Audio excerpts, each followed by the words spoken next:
Saludos mundo de parte de todo el equipo de Mindalia. Mi nombre es Estefanía y os doy la bienvenida a Mindalia en directo, donde miles de personas de todo el mundo, como tú, asisten diariamente a las conferencias en vivo que organiza mindaliatelevisión.com.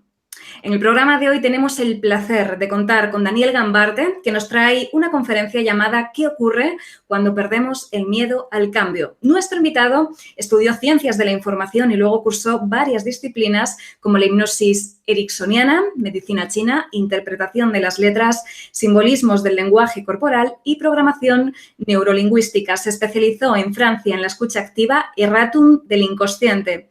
Daniel Gambarte es el director del Instituto Argentino de Descodificación Biológica.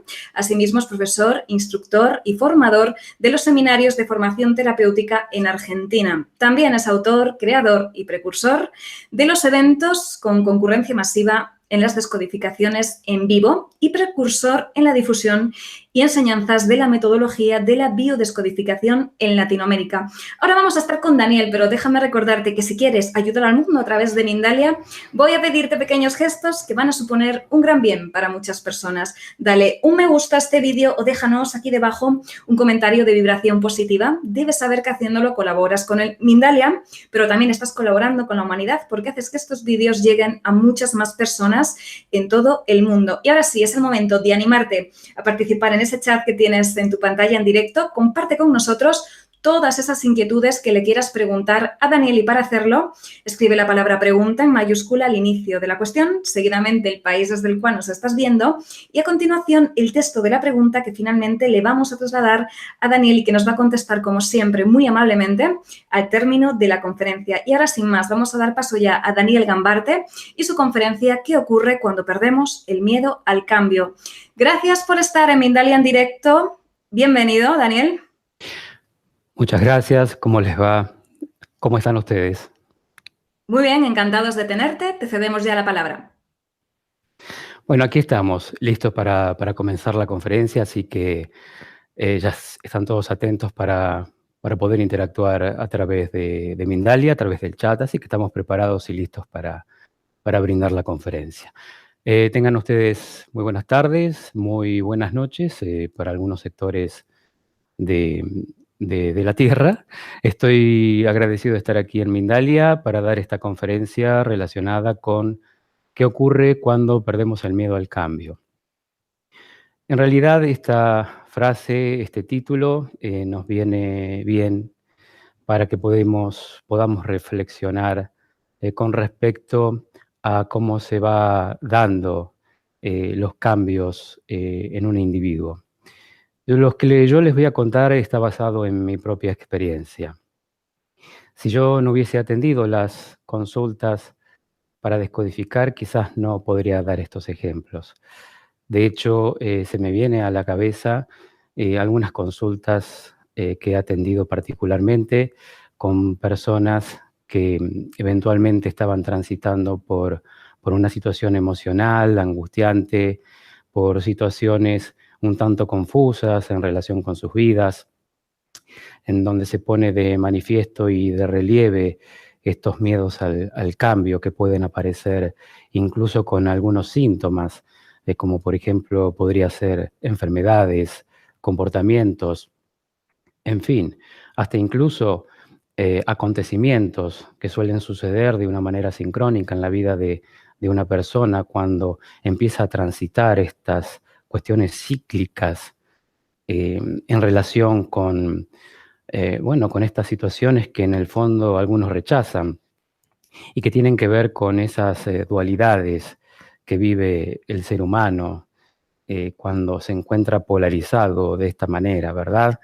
Cuando uno está confrontado a vivir una situación que es inusual en la vida de uno, no sabe cómo confrontarse ante esa realidad. Y por supuesto, a veces faltan las respuestas psicológicas para que se pueda aliviar internamente esa persona. De hecho, cuando nosotros vivimos un conflicto, y esto que les cuento es de acuerdo a mi experiencia, por supuesto, ¿no? Cuando transitamos por un conflicto en el que no sabemos qué nos pasa, cuando vivimos situaciones en donde tenemos esa particularidad de afrontar ese conflicto de una manera muy, muy mental a veces, ¿no? O psicológica. Es a veces que no podemos resolver esos conflictos precisamente porque no encontramos una respuesta coherente para poder aliviarnos internamente ante situaciones de estrés. El ser humano está confrontado a resolver numerosos problemas y con esos problemas evoluciona. Entonces, para poder transitar estos caminos en que el ser humano se encuentra confrontado a esas desavenencias y a esas adversidades en que no sabe cómo confrontar un conflicto psicológico, que ha superado ese límite de la capacidad de la conciencia y que ahí en estos casos es cuando aparece Su Majestad, que sería nuestro cerebro, quien dispara en definitiva todas las enfermedades. Digo Su Majestad porque nuestro cerebro es como una supercomputadora, podríamos comparar a nuestro cerebro como si fuera una supercomputadora con un lector de disco, que incluso nuestro cerebro puede ejecutar operaciones espacios temporales múltiples en un instante. Nuestro cerebro recibe a cada instante millones de informaciones, sean esas informaciones a nivel psíquico, orgánico, cerebral, sentimental. Es decir, nuestro cerebro recibe esas informaciones y procesa las informaciones que va recibiendo y en una fracción de segundos analiza, integra, compara y obtiene en una fracción de segundos el mejor programa biológico de supervivencia, de conservación, de ese ser viviente para el instante siguiente. ¿Cómo es que podemos comprender que por qué nuestro cerebro está programado para vivir el futuro en el presente? De hecho, si no fuera así, ¿qué tipo de funcionamiento existiría en el ser humano si no viviéramos el futuro en el presente? A veces nos dicen, tenés que vivir el presente. Claro, cualquiera nos puede decir que tenemos que vivir el presente, pero bien podría que eso no sea, o mejor dicho, que eso sea un concepto intelectual. Vivir el presente, cuando en realidad estamos predispuestos, programados y acondicionados para vivir el futuro en el presente. ¿Por qué les digo esto? Porque nosotros, cuando estamos contentos por lo que se nos va a dar, cuando estamos experimentando esas sensaciones de lo que va a venir, de lo que sucederá, de esas cosas que van a ocurrir en el futuro, sean positivas o negativas.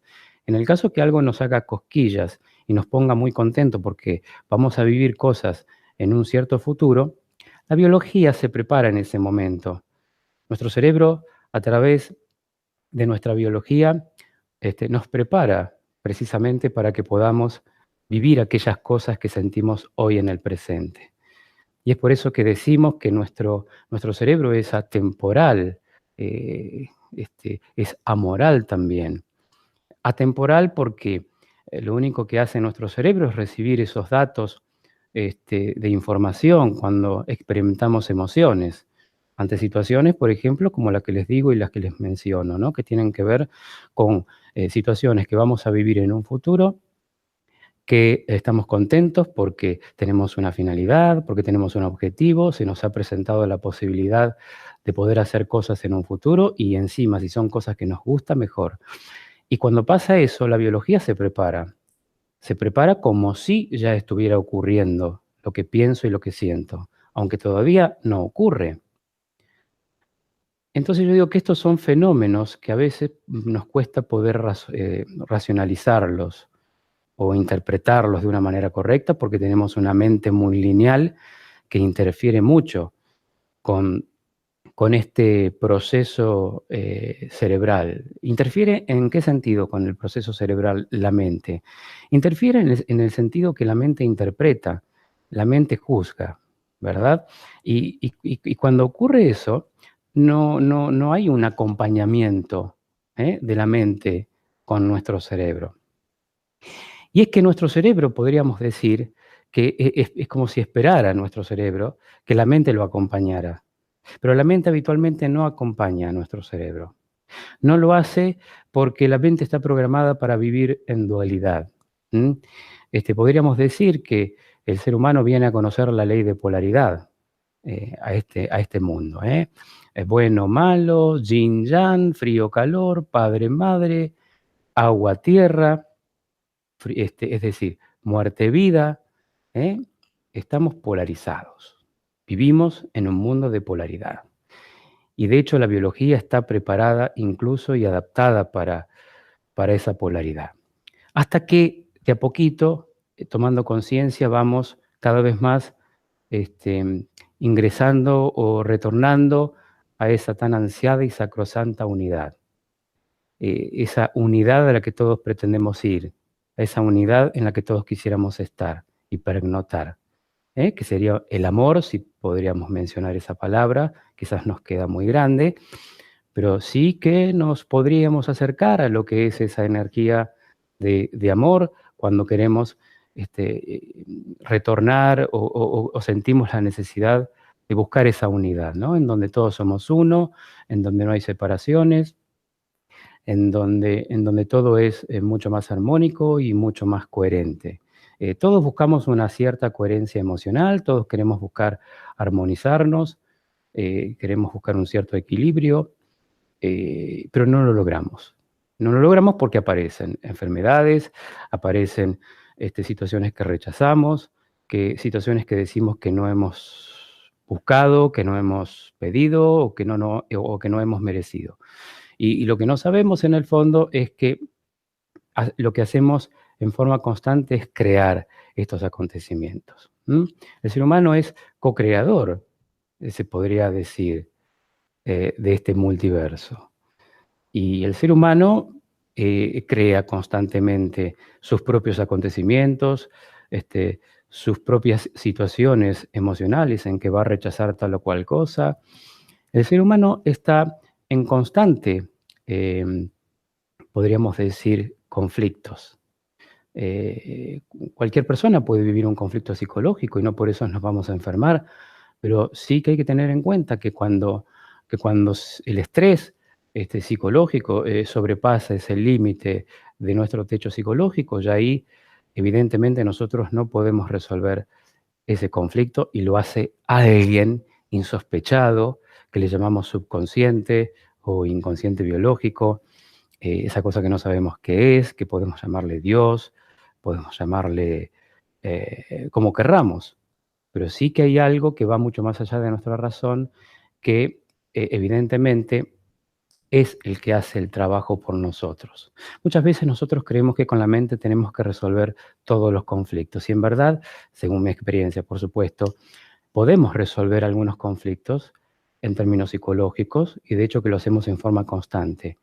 Pero hay ciertos conflictos que no los podemos resolver porque no tenemos herramientas o no podemos usar esos recursos que están a disponibilidad, por supuesto, en la madre naturaleza, pero no los podemos usar porque no sabemos cómo llegar a esos recursos. Esos recursos son recursos divinos, podríamos decir, que puede facilitarnos el camino para que podamos vivir una vida en equilibrio, en paz, en armonía, y incluso para que podamos satisfacer conscientemente nuestras necesidades y nuestros deseos. Habitualmente el ser humano, para satisfacer una necesidad, necesita muchas veces manipular esa necesidad. Y es por eso que para expresar lo que uno siente, a veces lo hace de una manera muy controvertida o lo hace de una manera muy abstracta o uno plantea la necesidad que uno tiene ante los demás de una manera, digamos, confusa. Y ahí es cuando se generan los choques conflictivos, donde se va a producir el estrés y donde van a aparecer las enfermedades. ¿Por qué? Porque no estamos o no nos sentimos todavía capacitados como para poder expresar esas necesidades de una manera directa, ¿no? ¿Quién le va a decir a quién? Yo necesito esto de vos. Necesito tener un niño porque necesito retenerte al hogar. Necesito tener un hijo porque este hijo me va a acompañar en mi soledad. Necesito que tengamos un hijo porque este hijo va a ser hijo de la reconciliación. O necesito tener este hijo porque este hijo va a ser quien nos va a unir, o este hijo va a unir más a la pareja, o este hijo va a ser la salvación del clan.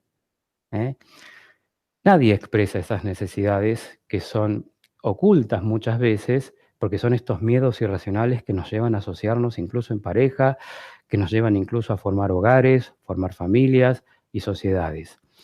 Y de hecho, si vemos que el individuo es el reflejo del clan familiar, bien podría que el clan familiar sea el reflejo de nuestra sociedad. Claro que sí, somos el reflejo de nuestra sociedad y de todo lo que conlleva eso, ¿no es cierto? Presidentes, gobernadores, en fin. Incluyo a la élite mundial también, que también es parte de esta matrix, digo yo.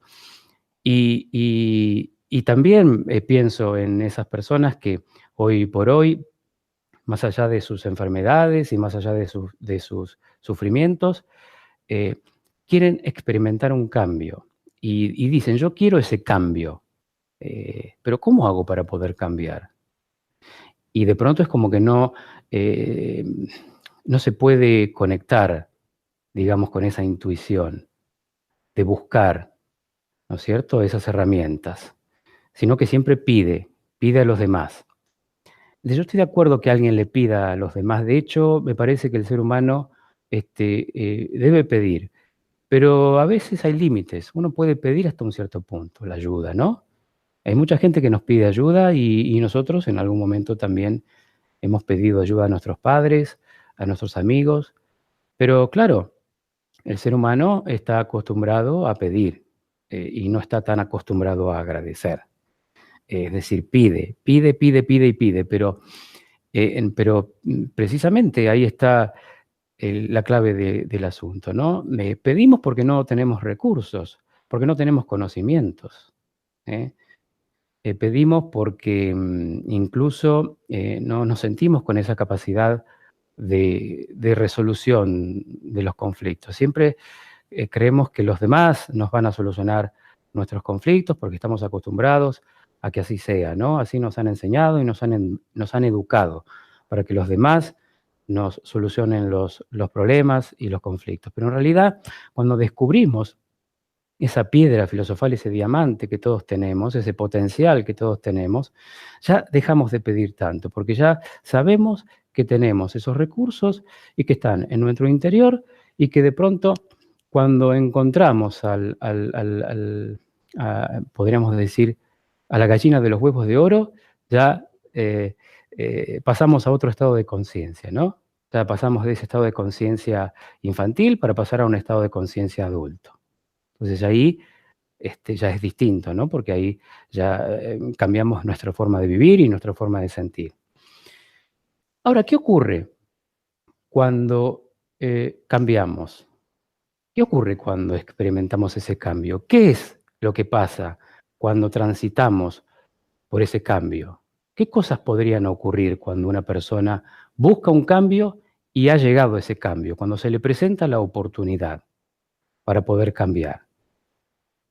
Porque nuestro inconsciente crea un ambiente emocional exclusivo para esa persona que está buscando el cambio. Pide y se te dará. Una persona que está queriendo buscar un cambio lo va a encontrar. Y cuando aparece, ¿qué hacemos ante ese cambio? ¿Cómo reaccionamos? ¿Tenemos miedo? ¿O simplemente podemos transitar ese cambio como algo normal? Pues bien, según mi experiencia, cuando una persona quiere experimentar un cambio, evidentemente tiene que transitar por algunos síntomas. Algunos síntomas pueden aparecer en la vida de esa persona, incluso son síntomas inusuales, inhabituales en la vida de esa persona, que esa persona no estaba acostumbrada a experimentar esos síntomas y por primera vez en su vida aparecen síntomas raros y síntomas extraños. ¿Por qué les digo esto? Porque gran parte de este cambio tiene que ver obviamente con cada uno, ¿verdad? Cada uno tiene una forma de experimentar el cambio, de una forma distinta a los demás. No todos experimentan el cambio de la misma manera, ¿no? Sino que en algunas personas estos cambios pueden venir con síntomas. Y que como no conocemos ciertos síntomas, porque no tenemos ese conocimiento, porque no vivimos anteriormente esa experiencia, entonces no contamos con ese, digamos, con esa información. Entonces no sabemos, cuando nos pasan cosas raras y extrañas que no sabemos qué es, nos desesperamos, creemos que nos va a pasar algo malo, que creemos que va a pasar algo desastroso, o que vamos a vivir una catástrofe. ¿Y de qué síntomas estoy hablando? Que tienen que ver precisamente con el cambio. Cuando digo cambio me refiero a que no solamente podemos cambiar nuestra forma de vivir y de sentir, sino nuestra forma de pensar también, ¿eh? Podemos cambiar nuestra forma de pensar, podemos cambiar nuestro cuerpo humano también, la fisonomía cambia, la fisiología humana también puede cambiar. Cuando una persona cambia, la biología lo acompaña, ¿eh? Es maravilloso, ¿no? Nuestro cerebro es el reflejo de nuestro entorno. Si no fuera porque vivimos en este ambiente, seguramente tendríamos otra clase de cerebro con otro tipo de funcionamiento y otro tipo de red eléctrica neuronal. Y tendríamos incluso otros órganos si viviéramos en otro ambiente. Pero no, vivimos en este ambiente que es el entorno en que vivimos y que nuestro cerebro lo puede reconocer porque nuestro cerebro es precisamente el reflejo de ese entorno. Ahora, ¿qué pasa cuando esa persona quiere cambiar? ¿Qué cosas pueden ocurrir? Aparecen síntomas. ¿Qué síntomas pueden aparecer? Uno de los síntomas más característicos que suelen aparecer en estos tiempos y que tienen que ver con estos cambios es el síntoma del síndrome de ansiedad y el pánico. Yo he visto en mis consultas muchas personas que han venido con estos síntomas. ¿Qué es lo que yo aprendí en relación con estos síntomas? Y en relación con la historia de cada persona, cuando estaba transitando estas sensaciones que producían el síndrome de ansiedad y pánico, me di cuenta que había una necesidad de identificarse con algo nuevo. Me di cuenta que lo que estaba ocurriendo en esa persona es que estaba perdiendo la identidad cada vez que sentía estos síntomas de ansiedad y pánico. Entonces yo le pregunto a la persona, ¿qué es lo que te pasa? ¿Qué es lo que sentís? Y dice, yo siento un aceleramiento del cuerpo humano, siento que mi sistema cardiovascular se acelera a 1000, siento que las manos se me ponen frías, siento que las manos sudan, siento como si quisiera huir y correr hacia un lugar, pero no sé a dónde. Siento como que si cada vez que camino por un lugar, cuando siento esos síntomas, siento que necesito estar en contacto con lo material, siento que necesito estar en contacto con la pared. Si voy transitando por un callejón o por una calle y de pronto me asalta este síntoma, vamos a suponer el síntoma del cual se le denomina pánico. Después voy a explicar por qué se le denomina pánico y de dónde viene la palabra pánico. Estos síntomas que suelen aparecer y que pueden ser un tanto repentinos y que aparecen, pueden aparecer en un momento en donde esa persona se encuentra muy bien. No necesariamente esa persona tiene que estar transitando por un momento de gran estrés. De hecho, estos síntomas suelen aparecer muchas veces cuando la persona se encuentra muy bien y de golpe aparece este síntoma, ¿no? Este síntoma que aparece, que da estas determinadas sensaciones, como la que yo les decía recién, querer agarrarse de la pared, querer llegar a casa rápido, porque se genera como una especie de agorafobia, es como que la persona empieza a hiperventilarse porque está respirando más de lo normal, la persona cree que se va a morir porque tiene sentimientos de que se va a morir, pero eso es una metáfora.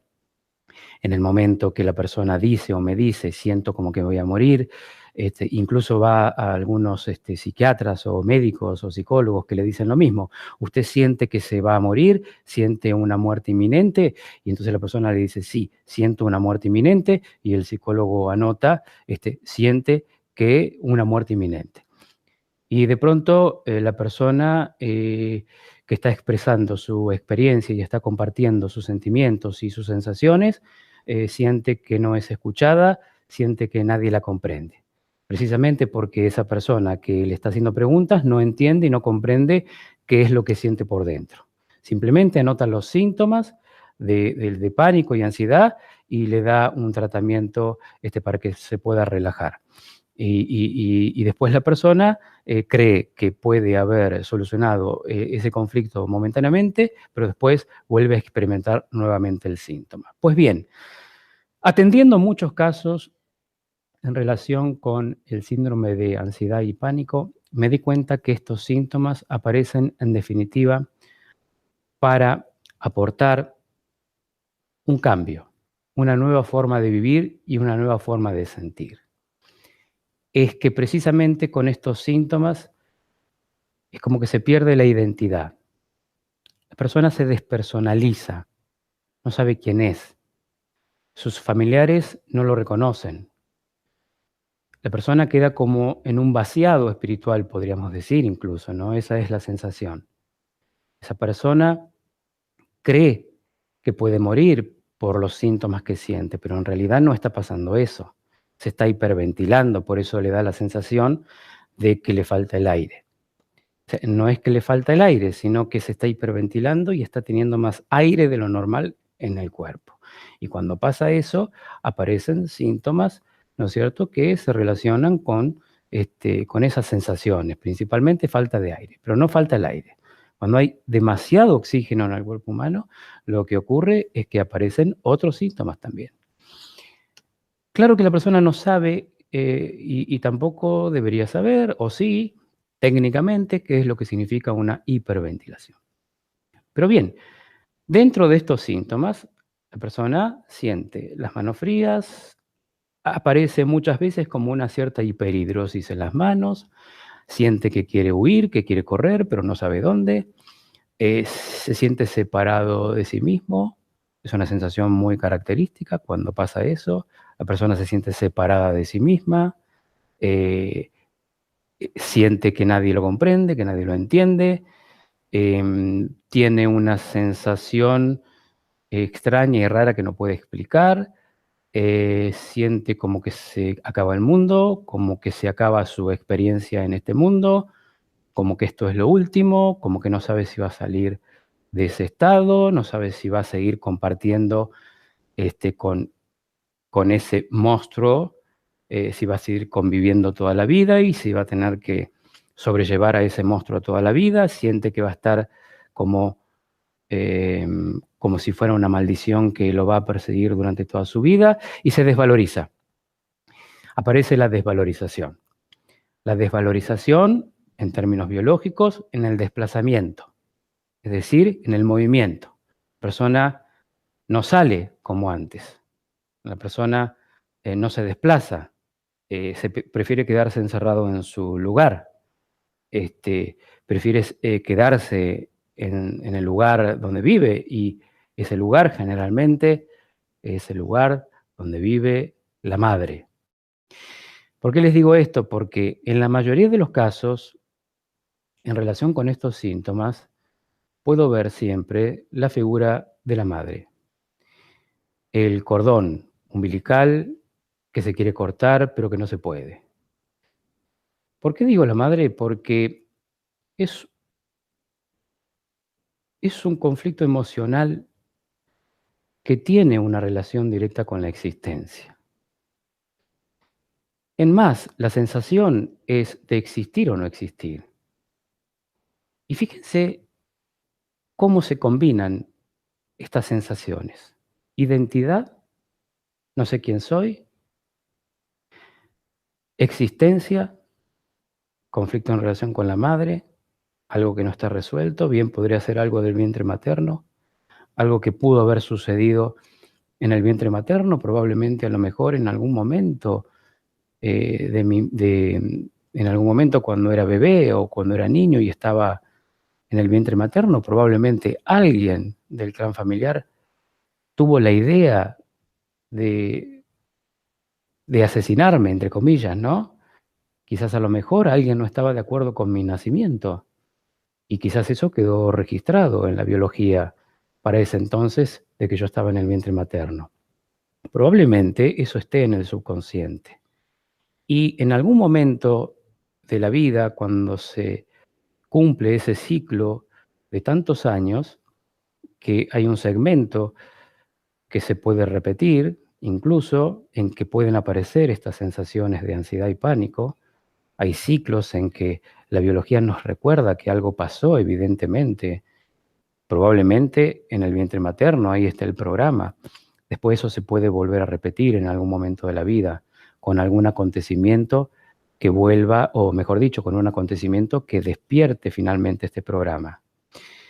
Después de que aparece ese acontecimiento en nuestras vidas, que sería para esa persona que tiene ese síntoma un antes y un después, porque a partir de ese momento es que esa persona comienza a experimentar un cambio en su vida. Lo que pasa es que no sabe qué es lo que le ocurre, no entiende qué es lo que le pasa con estas sensaciones, no sabe esa persona. Necesita tener respuestas, necesita encontrar una coherencia a esa movilización interna que tiene en el momento que siente esa ansiedad o ese pánico. Por supuesto que hay una diferencia entre una ansiedad y un pánico. Una ansiedad puede ser algo que está en forma constante y permanente, pero no llega a ser una explosión de sobreestrés, como bien podría ser el pánico. ¿Qué es lo que significa la palabra pánico? La palabra pánico viene de Pan, significa Dios Pan, egipcio. Es el dios egipcio. De ahí viene etimológicamente la palabra pánico. ¿Qué significa la palabra pánico si buscamos etimológicamente el origen de la palabra y si buscamos mucho más profundamente en la palabra pánico, vamos a encontrar conciencia de Dios? Me puse a pensar cuando yo atendía a los consultantes que venían con estos síntomas. Cuando yo les decía, ¿no será que estás viviendo una sensación y una emoción? Le podríamos poner un título, a ver qué te parece. ¿No será que estás teniendo miedo de tener conciencia de Dios? ¿No será que quizás a lo mejor te estás dando cuenta que estás por primera vez en tu vida, estás haciendo que se muera por primera vez en tu vida esa ignorancia que llevas? ¿No será que por primera vez en tu vida estás dándote cuenta que lo que realmente se está muriendo no es el cuerpo humano ni vos, sino que lo que se está muriendo es realmente toda esa falsa personalidad, esa falsa identidad, esa falsa personalidad forjada por lo material, esa falsa personalidad forjada por nuestro clan ancestral, por nuestra sociedad, por nuestra cultura? ¿No será que está queriendo desvanecerse esa falsa personalidad, esa falsa identidad, para que aparezca una nueva identidad mucho más coherente? ¿No será que toda esa adrenalina y cortisol que, que expresa el cuerpo humano en ese momento del pánico, no será que esa energía viene para algo? ¿No será que toda esa energía hay que ponerla en algo mucho más trascendente que lo que estás haciendo ahora? ¿No será que no estás cumpliendo verdaderamente tus deseos? ¿No será que esos deseos están truncados?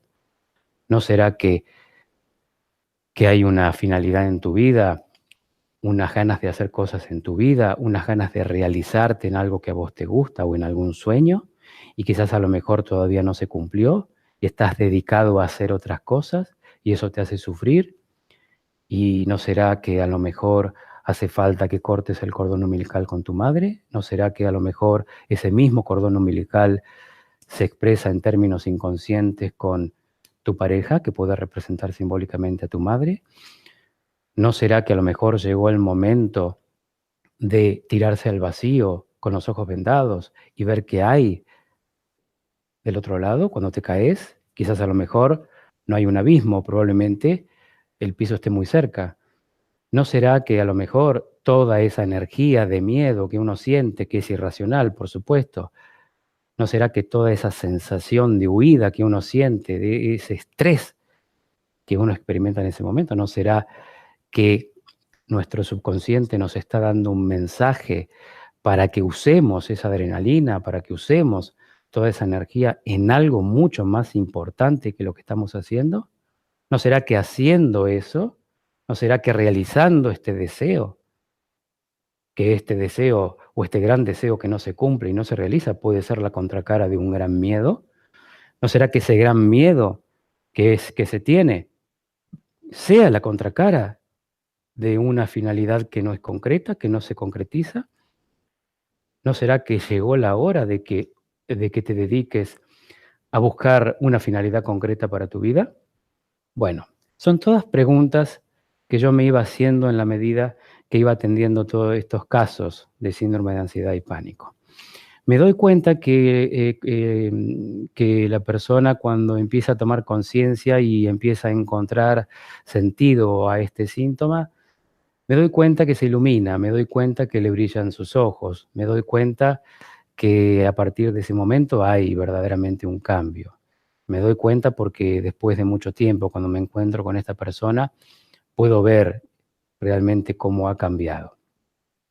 Y claro, para las personas que de pronto estén transitando por este síntoma, lo que puedo decirles es que sí tiene un sentido, sí es un conflicto biológico, es psicológico hasta un cierto punto, ya después no lo es.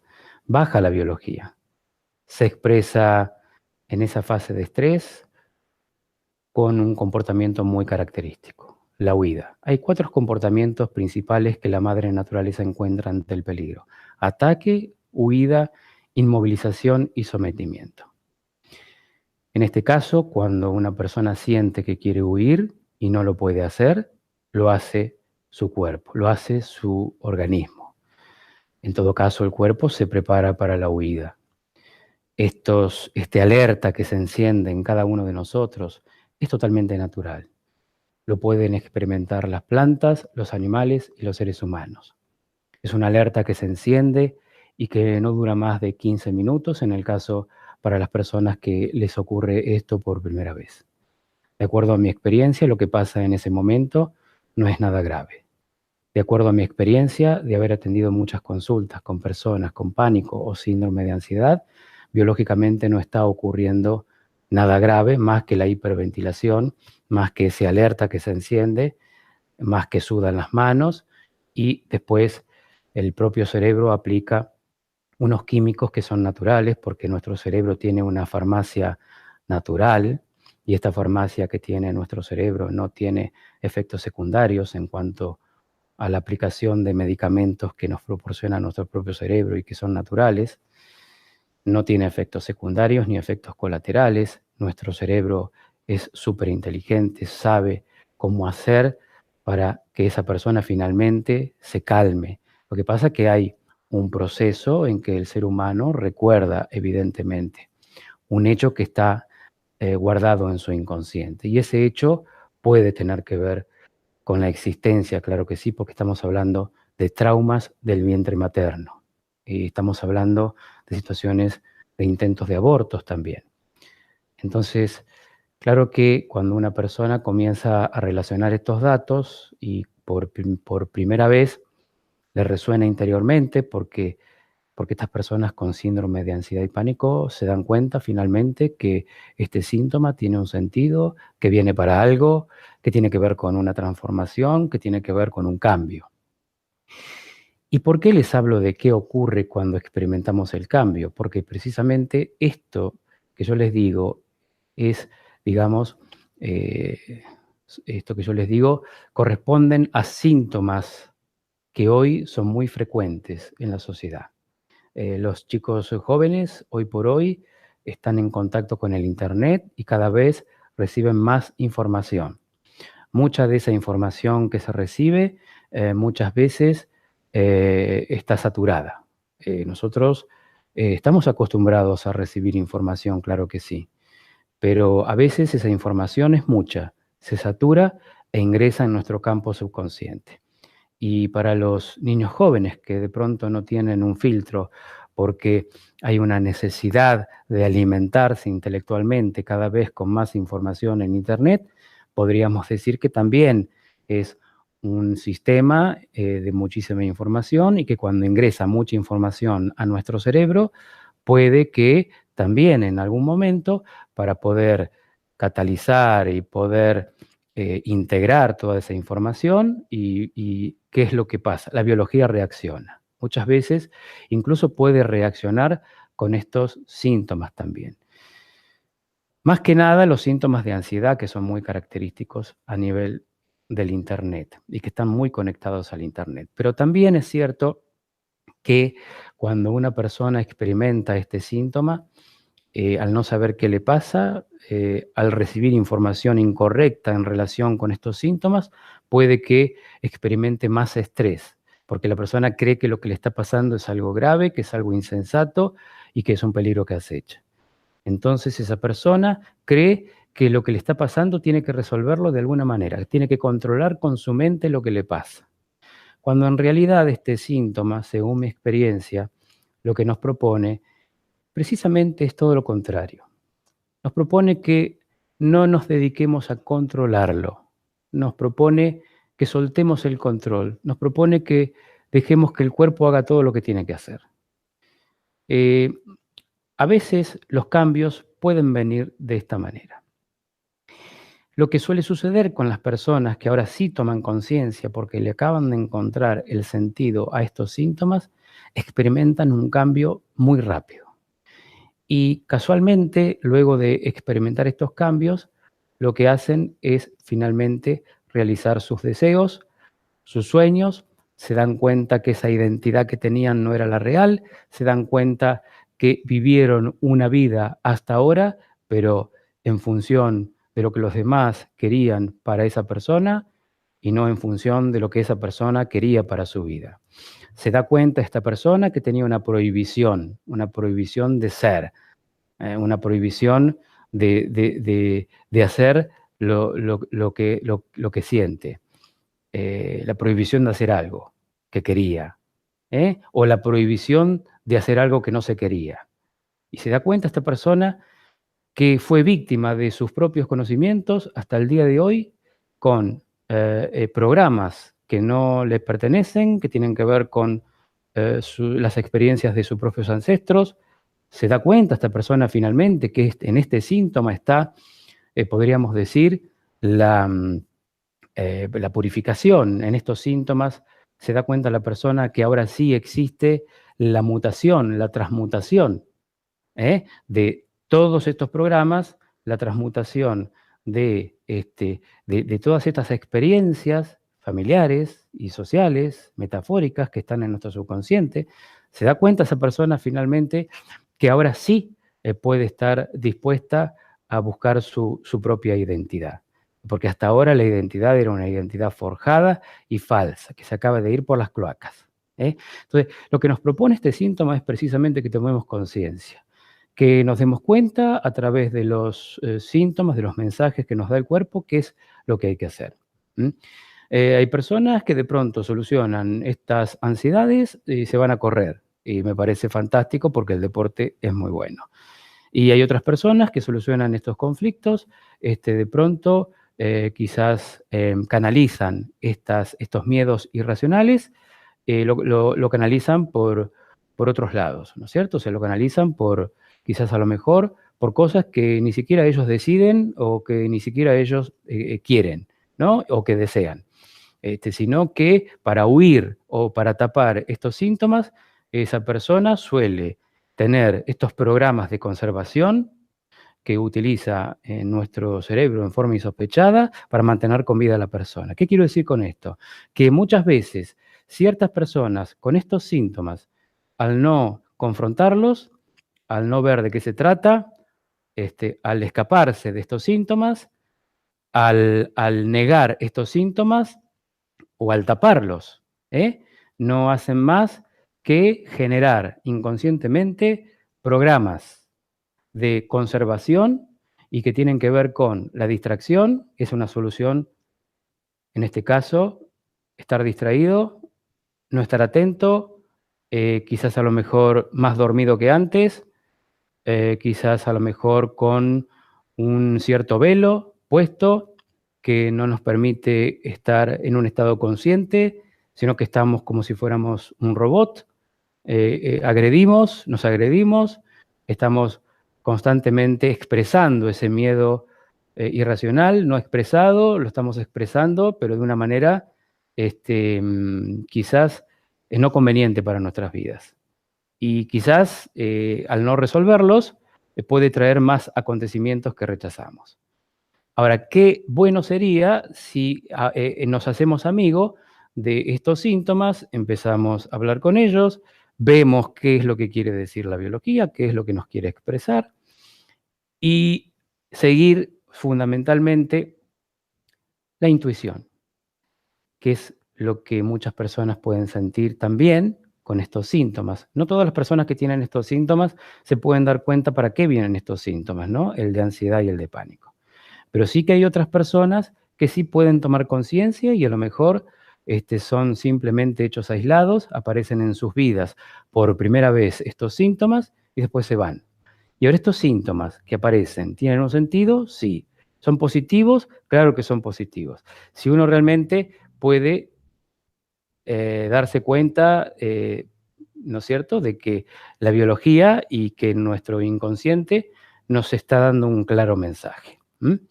Y este mensaje, por supuesto, tiene que ver con el hecho, primero y en principal, de que estamos vivos, porque ese es el mensaje que nos da nuestro subconsciente en el momento que aparece este aceleramiento del sistema cardiovascular, que nos hace el corazón pum, pum, pum, pum, pum, y que tenemos miedo y miedo al miedo. Uno de los mensajes, digamos, más contundentes que nos da la madre naturaleza cuando sentimos estos síntomas es informarnos y decirnos que estamos vivos. Y nos dicen, mira qué vivo que estás, mira cómo te late el corazón, mira qué vivo que estás, viste que no te vas a morir, viste que estás vivo, mira cómo late el corazón. Y ese es el mensaje que nos da nuestro cerebro en el momento que sentimos miedo a morir, cuando empezamos a sentirnos ansiosos y empezamos a tener miedo al miedo y empezamos a agarrarnos de las paredes y empezamos a sentir que algo nos va a pasar, como si fuera un ladrón o un asesino inminente que está dentro de nuestro hogar, que nos va a asaltar o que nos va a matar.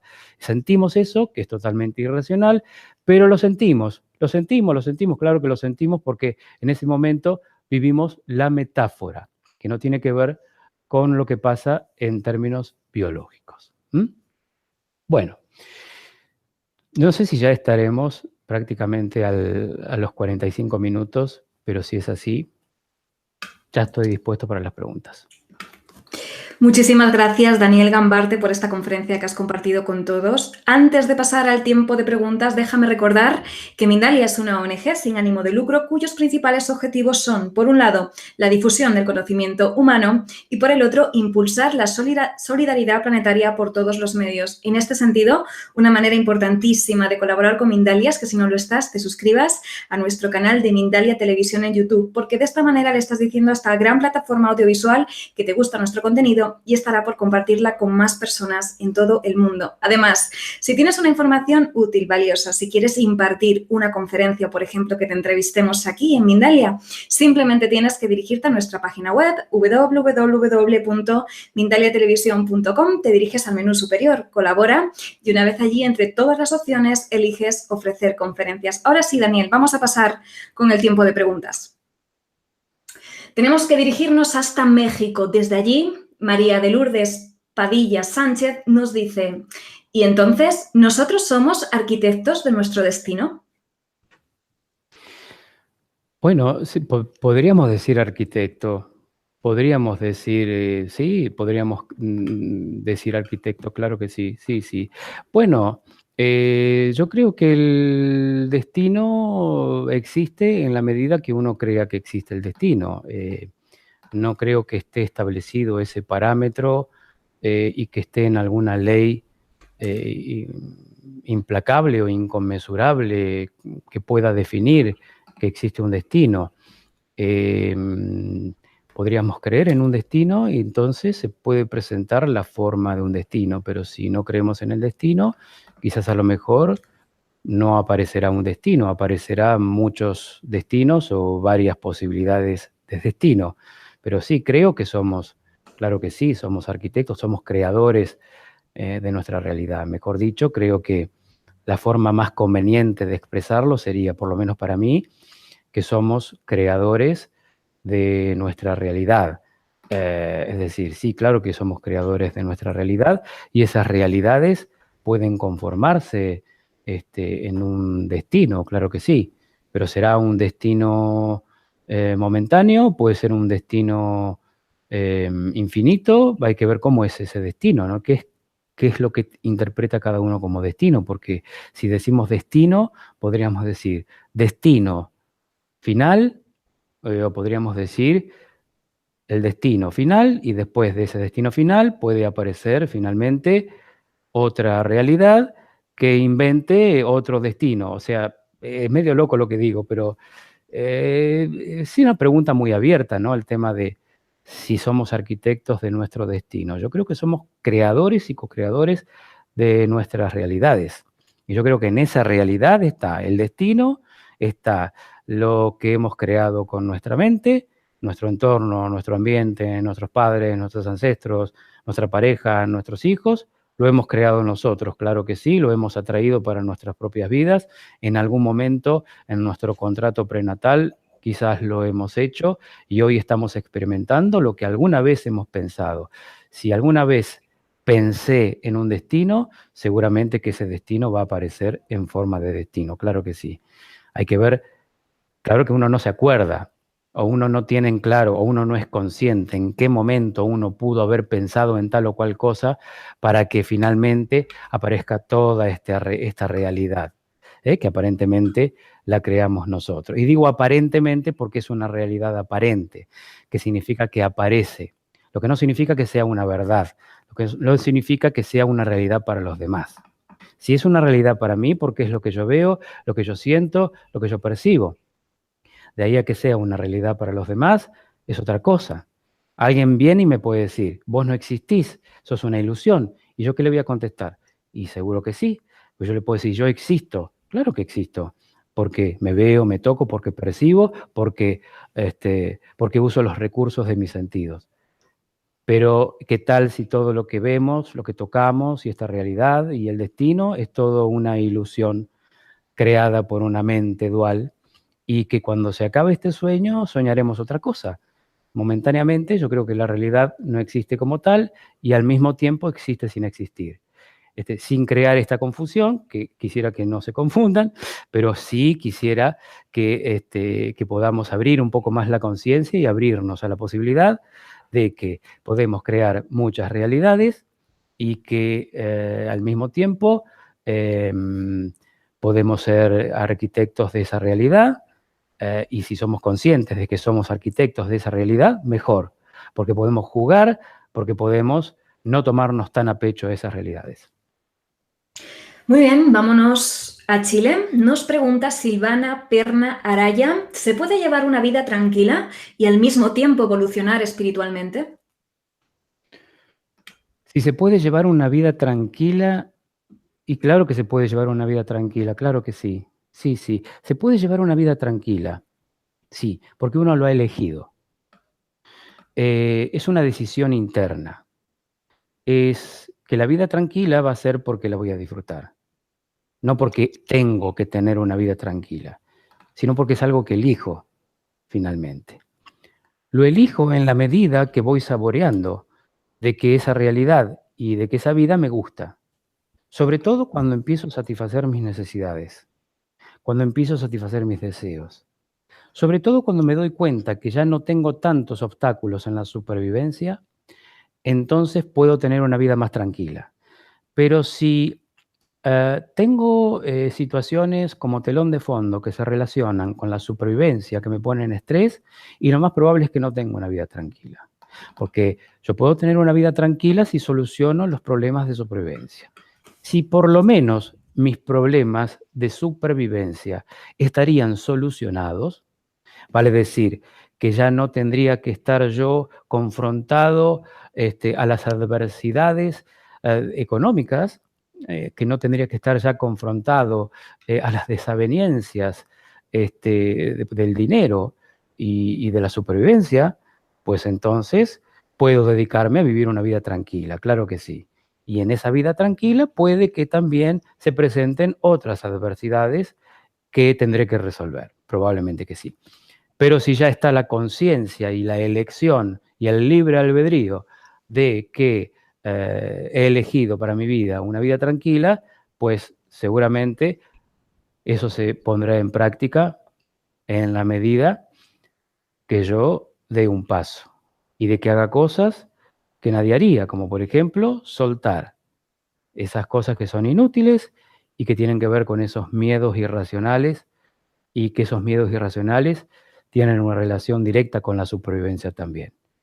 Y es por eso que aparecen bloqueos, y es por eso que suelen aparecer obstáculos en nuestra propia supervivencia, por eso nos cuesta ser seres abundantes, y de pronto cuando tenemos una información, esa información que vamos recibiendo en todos los medios, en el caso de que uno esté atento a esa información, por supuesto, ¿no? Porque uno también elige la información que uno quiere tener en la cabeza.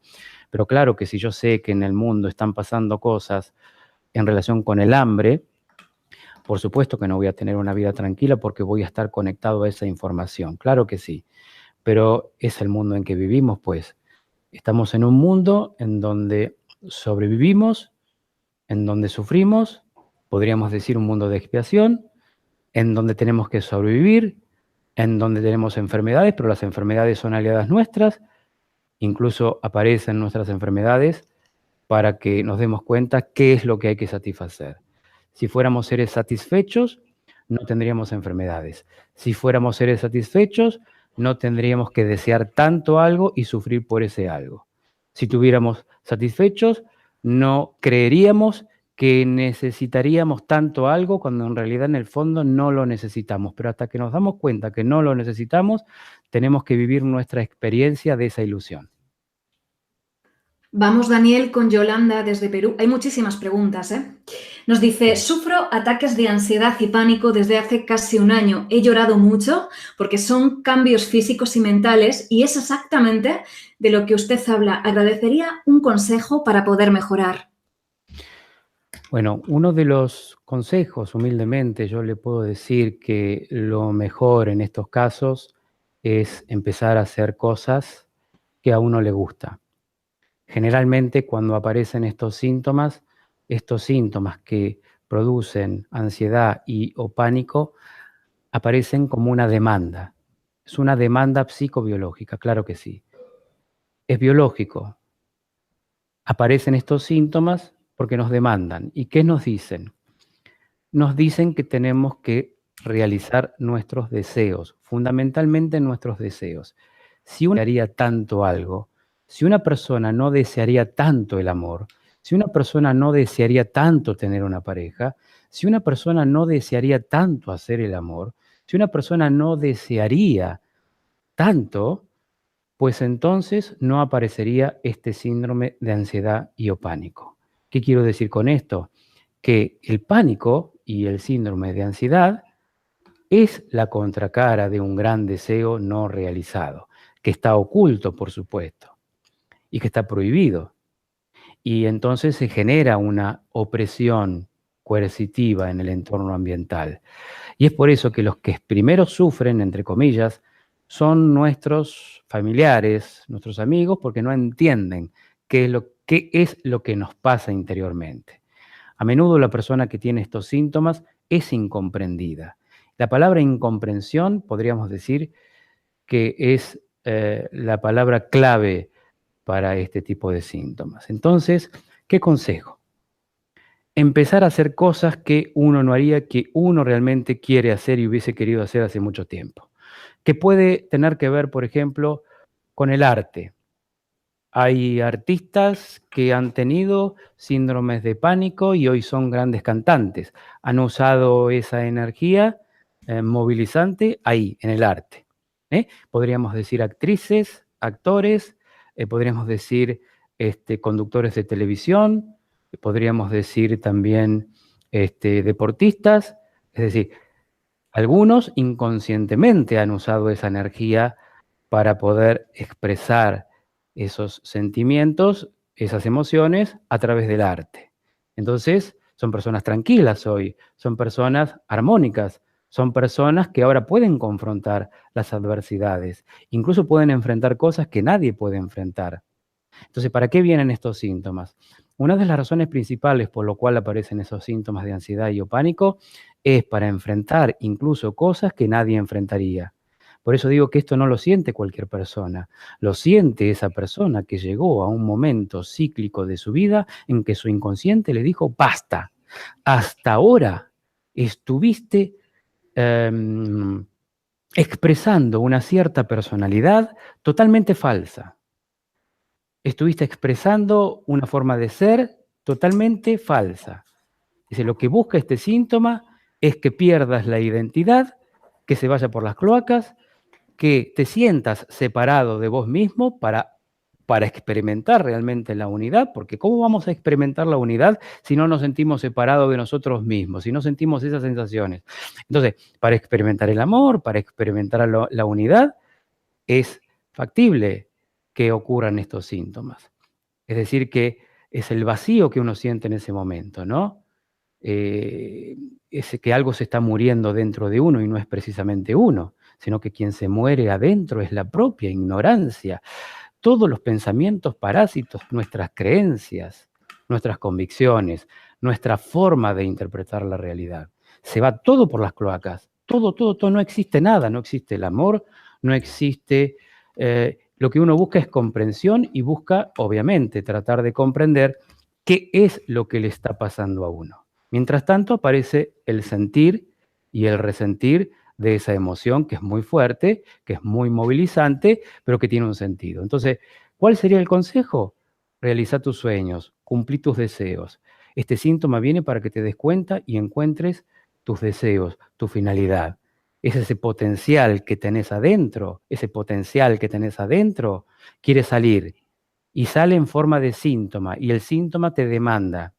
Entonces, un potencial que cuando salga hacia el exterior y hacia la superficie, vas a maravillar, porque es maravilloso lo que te está pasando. Vas a brillar y vas incluso a contar tu experiencia para que otros también puedan recibir de este conocimiento que vas a obtener en base a la experiencia que vas a vivir, porque te vas a dar cuenta que todo lo que te digo es porque este síntoma viene para esto. Isabel González, desde España, nos dice, ¿podría tener relación la depresión con la no evolución y el miedo al cambio? Bueno, la depresión es vivir el pasado en el presente. Cuando una persona vive el pasado en el presente, está polarizado. Está totalmente polarizado, está en un polo del pasado. Cuando una persona vive demasiado el futuro en el presente, está polarizado en el futuro y por eso aparece el síndrome de ansiedad. Entonces, cuando una persona está pensando demasiado en el futuro o tiene demasiada energía puesta en el futuro y vive intensamente el futuro en el presente, aparecen síntomas de ansiedad y pánico. Cuando una persona vive mucho el pasado en el presente, aparece finalmente la depresión. ¿Qué sería la depresión? ¿Qué sería la depresión entonces? La depresión sería una pérdida, un sentimiento de pérdida, un sentimiento de querer recuperar algo y no poder, algo que quedó evidentemente en el pasado, pero que hasta que no lo recuperemos no podemos avanzar. Esa es la desvalorización con un sentimiento de pérdida, ¿no es cierto? Entonces, claro que la depresión es parte de la evolución, pero la depresión también es una solución biológica de supervivencia que utiliza nuestro cerebro. ¿Por qué? Porque si no fuera porque nuestro cerebro nos saca fuera de combate con la depresión, fíjate lo que ocurre con la depresión. Con la depresión lo que ocurre es lo siguiente. Lo que hace el cerebro con la depresión es neutralizar hormonalmente a la persona. Es decir, baja sus hormonas agresivas masculinas y pone en equilibrio a esa persona con hormonas más femeninas, más pasivas. Entonces, la persona que tiene una depresión está neutralizada hormonalmente, eso lo hace nuestro cerebro. Está neutralizado hormonalmente porque el cerebro entiende y comprende de acuerdo a lo que recibe como dato, de acuerdo a la emoción de la persona. Nuestro cerebro comprende y entiende que esta persona puede llegar a quitarse su vida o puede llegar a matar a otra persona. Entonces, para que no ocurra eso, aparece la solución biológica de supervivencia, que sería, en este caso, la depresión. Bien, María Dolores García nos pregunta desde España, ¿cómo compaginar el ahora con el resto de personas que no entienden la falta de planes a largo plazo? ¿Cómo evitar encerrarse en soledad? Si me puedes repetir la pregunta, por favor. Sí, nos pregunta María Dolores García, ¿cómo compaginar el ahora con el resto de personas que no entienden la falta de planes a largo plazo? ¿Cómo evitar encerrarse en soledad? Bueno, precisamente porque yo creo que ahí está la clave. No necesariamente los planes tienen que ser a largo plazo. Cuando una persona tiene un plan a largo plazo, que sería una finalidad que puede ser concreta o abstracta, esa finalidad, pero no es necesario que esa persona tenga un plazo a lo largo. El plazo puede ser cotidiano. De hecho, yo creo que en la cotidiana se puede apreciar eh, que esa finalidad o ese objetivo puede darse de una manera espontánea, no necesariamente a largo plazo, uno lo puede hacer a corto plazo. Levantarse a la mañana temprano, hacerse un plan y, y vivir el día, vivir el hoy. Ahora, existe la hora y existe el después. Si tomamos conciencia que el pasado, el presente y el futuro es algo inventado por nuestra mente y que es un invento de nuestra mente, que necesitó evidentemente establecer estos conceptos del pasado, el presente y el futuro para que justifiquemos nuestra propia existencia. Entonces, podríamos decir que el pasado, el presente y el futuro no es más que una interpretación de una realidad mental y que la mente ha necesitado ubicar el pasado, el presente y el futuro. Necesitamos esa polaridad para justificar nuestro presente, para justificar que somos alguien en este ahora. Pero en realidad, fíjate que nuestro cerebro está programado para vivir el futuro en el presente. Cuando una persona tiene una finalidad, sea a corto plazo o a largo plazo, la biología se acomoda para eso. Pero esa finalidad y ese plan no tiene que ser intelectual, porque uno puede tener un plan a largo plazo intelectual, que puede ser, por ejemplo, el año que viene o de aquí a unos años voy a hacer esto, después voy a hacer lo otro. Pero si no lo siente, si no le hace cosquillas ese plan, entonces no es un plan. Entonces, pero para tener un plan realmente, tiene que movilizar la biología, tiene que ser algo de sumo interés para la persona, tiene que ser algo de satisfacción para la persona, porque si no es para satisfacer necesidades y deseos, entonces es para satisfacer a quién. Entonces, ese deseo es el deseo de quién. Siempre es el deseo de otro, siempre es la satisfacción para los otros, siempre es para complacer a los demás, siempre es para complacer al clan, para complacer a la sociedad, para complacer a la cultura. Pero ¿cuándo es para complacerse a uno mismo? La satisfacción tiene que ser de uno mismo. De hecho, por eso aparecen las enfermedades, porque no estamos satisfechos en algo y ocultamos esas emociones. Entonces, para estar satisfechos, debemos primero satisfacer nuestras necesidades. ¿Cómo hacemos para satisfacer nuestras necesidades? Bueno, tenemos que darnos cuenta que si aparece una demanda, como bien podría ser cualquier enfermedad, ¿qué es lo que nos quiere decir esa enfermedad? Es que algo hay que satisfacer, claro que sí. Pero claro, ¿cómo darnos cuenta qué buscamos para satisfacer? Entonces yo creo que el ser humano tiene un potencial, el ser humano tiene un diamante, es decir, lo que pasa es que no lo puede descubrir. Por eso dice, yo no tengo un plan para el futuro. ¿Cómo hago para tener un plan para el futuro si no lo tengo? ¿Dónde lo voy a buscar? Bueno, pero ahí está. En la misma pregunta está la conciencia. Entonces, si la persona pregunta, ¿cómo hago para buscar un plan? ¿Cómo hago para que se me den las cosas? Ya en el cómo hago, ya lleva implícito la falta de conciencia, porque una persona cuando siente que tiene algo para satisfacer, o hay personas que no se atreven a desear, por los programas. Entonces, si uno tiene un programa prohibitivo que obstaculiza los deseos y las necesidades, bien ese programa podría ser un programa de obstáculo que nos prohíbe o que hace que no nos atrevamos a desear. ¿Cuántas personas no se atreven a desear algo? Y como no se atreven a desear algo, entonces aparece finalmente la forma de sí atreverse a desear lo que desean los demás. Y nos pasamos toda la vida siempre deseando cosas de los otros. Nos pasamos la vida siempre satisfaciendo a los demás. El qué dirán. Siempre es para complacer al entorno, nunca para complacerse a uno mismo. El día que empecemos a darnos cuenta de que de que lo primordial y lo más sano del mundo es complacernos a nosotros mismos para que los demás nos puedan imitar y se puedan satisfacer ellos. Pero si no, ¿cómo vamos a hacer si no encontramos ese potencial, ese diamante, esa piedra filosofal? Todos tenemos esa piedra filosofal. Bueno, hay que descubrirla, ¿eh? No sé si hay cursos para descubrir la piedra filosofal, pero pueden existir algunos cursos para que cada persona tome conciencia. No siempre, a veces uno dice, ¿cómo puedo acompañar a esa persona para que tome conciencia? Bueno, pues si no tomo conciencia no será el momento. ¿Uno puede acompañar a esa persona para que tome conciencia? Sí, puede acompañar a esa persona para que tome conciencia. Pero si no está en esa persona que tome, que sea el momento de la conciencia, pues entonces, sincrónicamente o cíclicamente, probablemente hay que aceptar que no es el momento y que el momento ya llegará. No todo el mundo está despierto para tomar conciencia, y el que toma conciencia está de alguna manera confrontado, entre comillas, condenado a tener que hacer algo con esa información que recibe. ¿Por qué? Porque uno quiere tomar conciencia, pero cuando toma conciencia, ¿qué hace?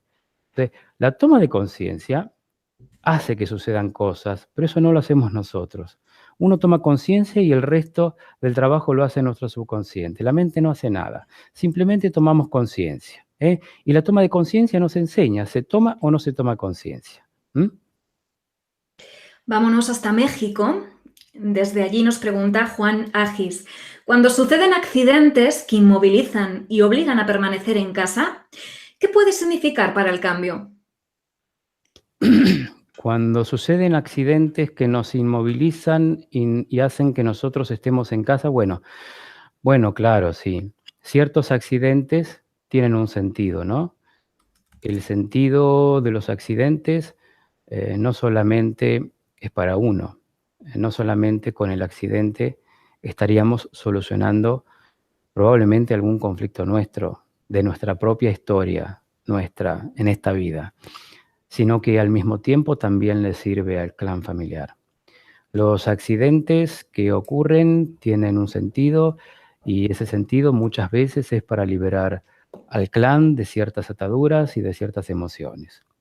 Vamos a suponer que de pronto una persona sufre un accidente y de pronto la familia no entiende por qué y para qué sucedió ese acontecimiento.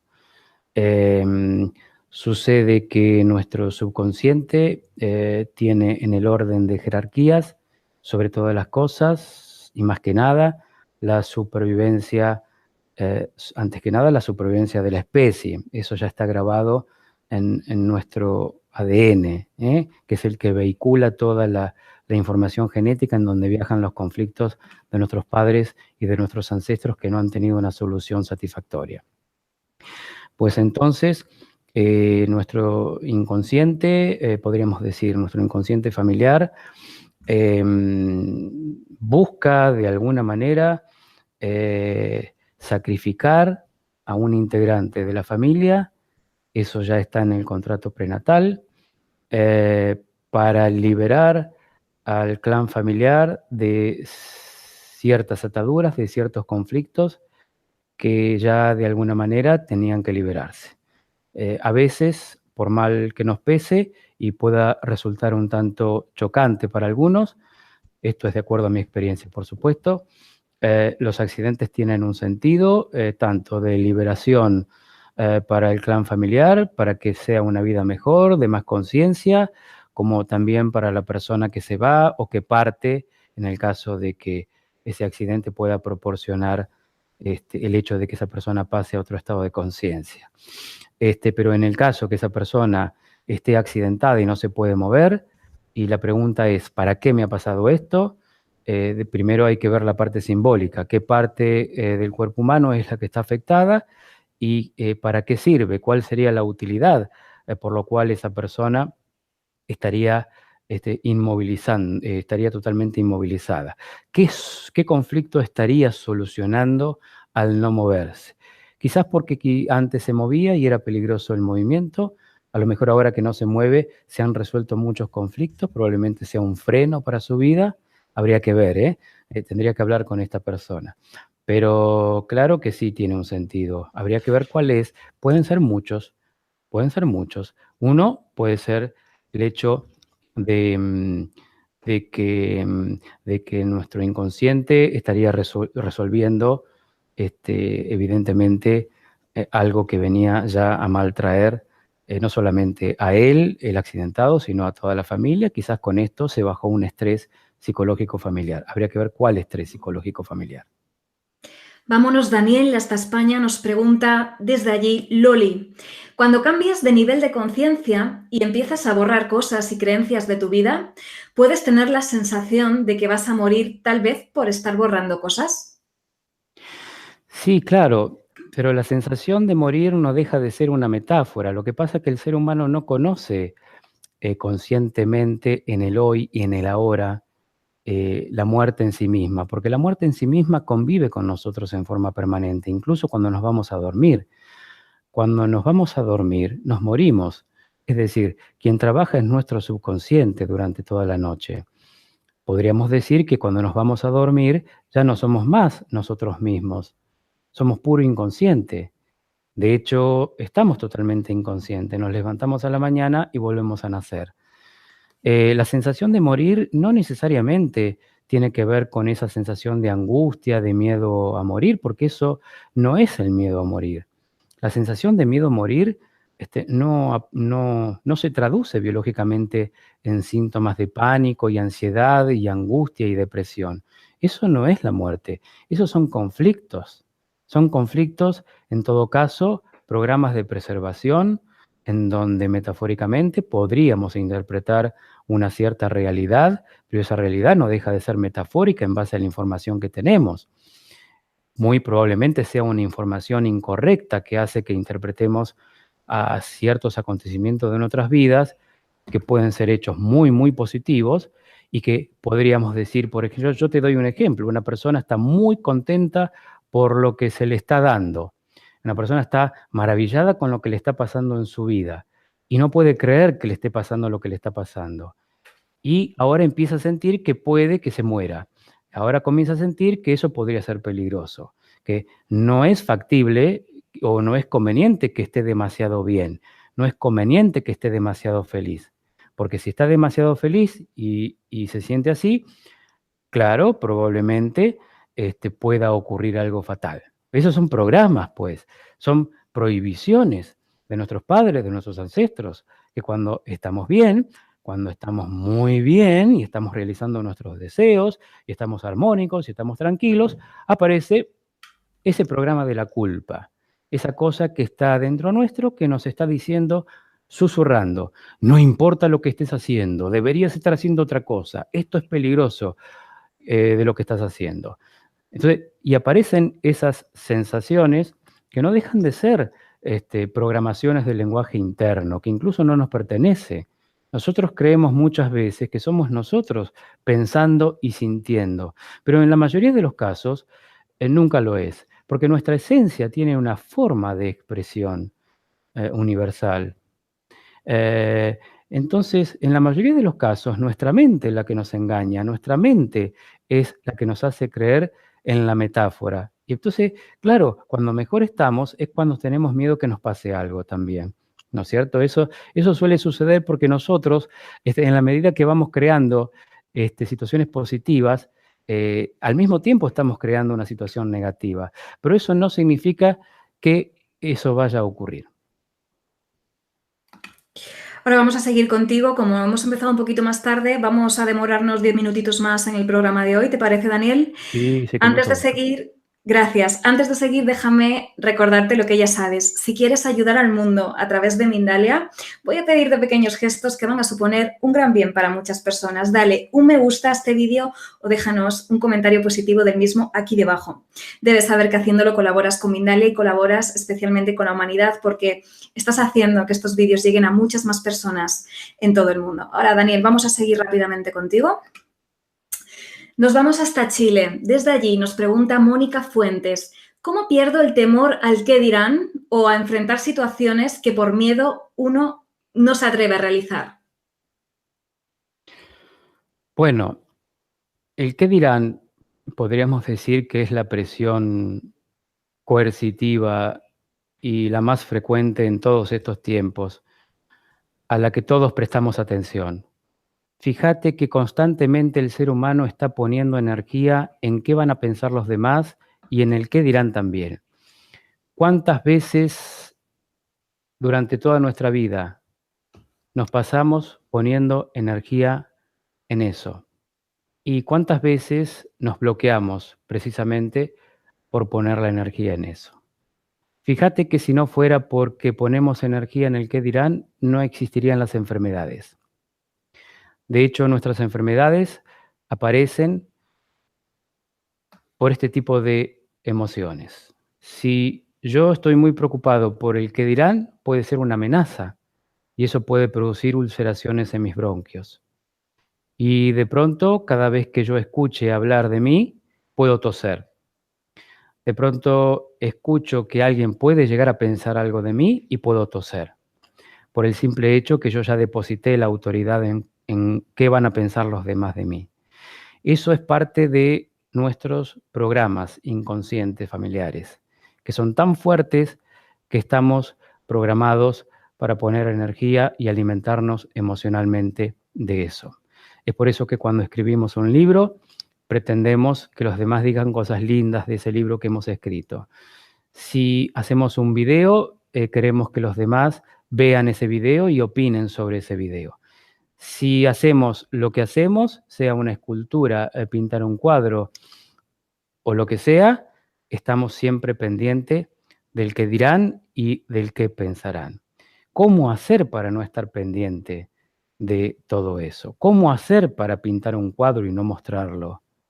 ¿Cómo hacer para hacer algo bello en relación con el arte y no compartirlo? ¿Cómo hacer para no poner energía en el qué dirán y en el qué pensarán? Es difícil, ¿no? Pero yo creo que sí se puede. Yo creo que sí se puede entregar el conocimiento, se puede entregar el arte, se puede compartir cosas bellas y bonitas y lindas, pero no estar atento a ese resultado. Ahora, ¿cómo desapegarse de ese resultado?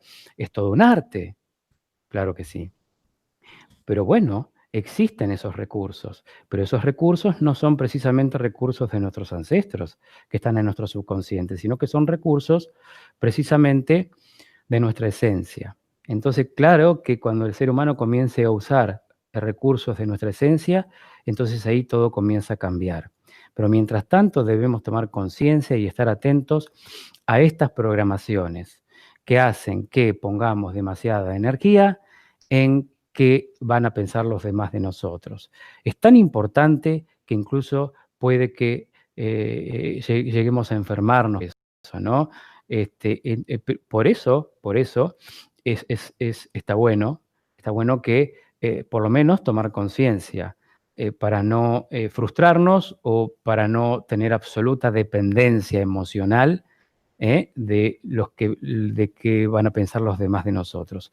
Evidentemente, si estamos en un mundo de supervivencia, me interesa qué opina mi jefe de mi trabajo, claro que sí. Me interesa el qué dirán en un ambiente de trabajo, porque si el qué dirán no es conveniente para mí, lo más probable es que pierda el trabajo. Pero ¿qué pasa? Que a veces ponemos demasiada energía y eso termina bloqueando ciertas situaciones y terminamos viviendo nuestros propios conflictos. Y es por eso que terminamos atrayendo más de lo mismo. Si estoy muy, muy, muy preocupado por el qué dirán, y voy a traer más de lo mismo. Ahora, si dejo de preocuparme por el qué dirán y por el qué pensarán, seguramente me voy a liberar de esa emoción inconsciente y todo me va a empezar a ir mejor. Vamos con dos preguntas más, Daniel, dos preguntitas más. Hay una gran e increíble participación. Vámonos a México, nos pregunta Miguel Careaga. ¿Existe la posibilidad de sanar enfermedades crónicas como el VIH cuando iniciamos un cambio de conciencia? ¿Es posible reprogramar nuestro ADN para conseguir la sanación? Bueno, primero en principal, algo fundamental con respecto a este tema. Yo he visto muchos casos en las consultas y de hecho lo enseño en mis seminarios.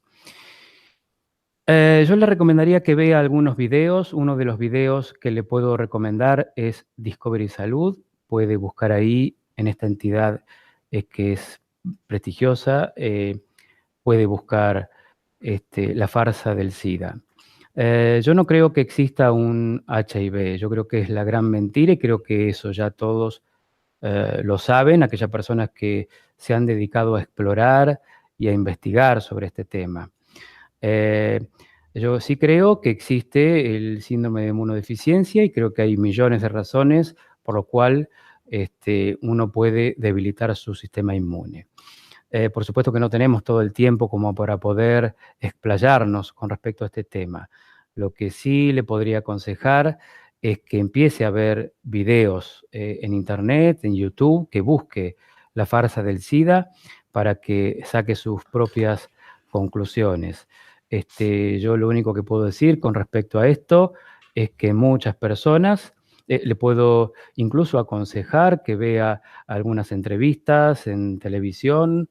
Hay una entrevista muy famosa en Londres, Inglaterra, cuando una mujer cuenta a todo el público cómo hizo para curarse del HIV.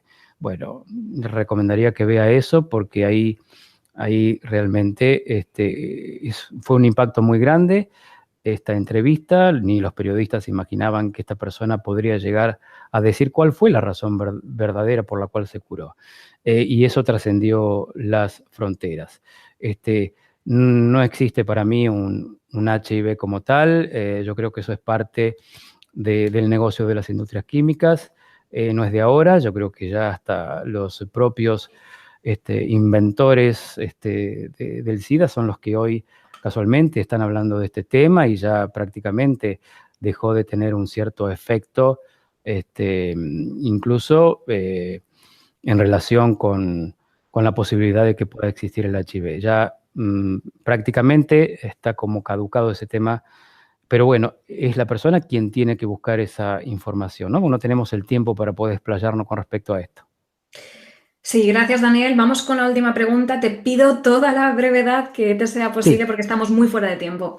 Nos pregunta Viviana Colomo. ¿Cómo corto el cordón con mi madre? Yo voy a cumplir 40 y mi mamá me hace sentir culpable.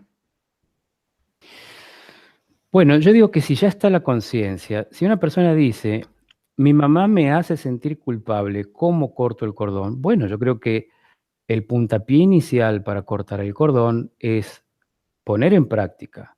Si uno ha tomado conciencia y uno sabe, digamos, que existe una relación con la madre en donde yo ya sé que mi madre me quiere hacer sentir culpable, hay algo que está sin resolverse, por supuesto. ¿Quién soy yo para aconsejar de lo que debe hacer tal o cual persona, no? Lo que sí me parece es que tiene que haber una conciencia en esto. Es una pregunta muy abierta, por supuesto, ¿no? ¿Cómo hago para cortar el cordón umbilical con mi madre? Bueno, mira, cortándolo. Hay un cuentito de un maestro que de pronto está con su discípulo. El discípulo, muy preocupado, le pregunta, maestro, ¿cómo puedo hacer para resolver este conflicto? Su maestro le dice, anda, vete a tu casa, resuélvelo de esta manera. Si no lo puedes resolver, ven a verme y lo resolvemos juntos. Resulta que vino a los 20 años y cuando viene el maestro le pregunta, bien, ¿has resuelto tu conflicto? Y el discípulo le dice, no, maestro, no pude resolver este conflicto. Bueno, mira, yo te voy a explicar cómo se resuelve este conflicto. ¿Cómo, maestro? Yo me meto dentro de una caja y ahora que me meto dentro de esta caja, tú me preguntas desde afuera cómo me siento yo adentro. Y me preguntas, ¿cómo hago yo para salir de esta caja, de este vientre materno? Entonces, el discípulo le pregunta, maestro, sí, bien, ¿le puedo preguntar? Sí, pregúntame, ¿cómo hago para salir de este vientre materno, de este vientre uterino? Entonces le dice el maestro, le pregunta al discípulo, ¿cómo hace maestro para salir de este vientre uterino? Entonces el maestro le dice, ¡pah!, rompe la caja y le dice, así. Y bueno, entonces el discípulo le dice, ¿cómo? Yo tardé 20 años para darme cuenta cómo, y esta sería la solución. Y sí, le dice el maestro, esta es la solución. Muchísimas gracias, Daniel, por esta información que has compartido con más de 700 personas conectadas y agradecidas. Has compartido esta valiosa información con personas de lugares como Uruguay, México, Argentina, España, Perú, Ecuador, Estados Unidos, Chile, Austria, Venezuela, Noruega, Bolivia, entre otros. Y a vosotros, gracias como siempre por vuestra importantísima participación. Recuerda que el conocimiento no termina aquí, que puedes ver esta charla en diferido en Mindalia Televisión y si quieres, compartirla en tus redes sociales. Ahora, Daniel, unos segunditos para ti, para que te despidas de nosotros. Bueno, muy bien. Simplemente agradecer a todas las personas que se han conectado hoy en Mindalia Televisión, agradecer a los argentinos y bueno, a todos los países que estuvieron conectados en este momento. Un abrazo, un beso a todos, a la gente de nuestro instituto y bueno, y decir que vamos a estar pronto en México, estaremos en Querétaro, después estaremos en Tijuana, después estaremos en Los Ángeles ya para noviembre y diciembre, ¿eh? E invitarlos a todos también a Mindalia cuando demos nuevamente una conferencia. De nuevo, gracias a todos de corazón. Recuerda que si te suscribes al canal de Mindalia Televisión en YouTube, estás consiguiendo que estos vídeos lleguen a todo el mundo. Por mi parte, hasta la próxima conexión de Mindalia en directo. Adiós.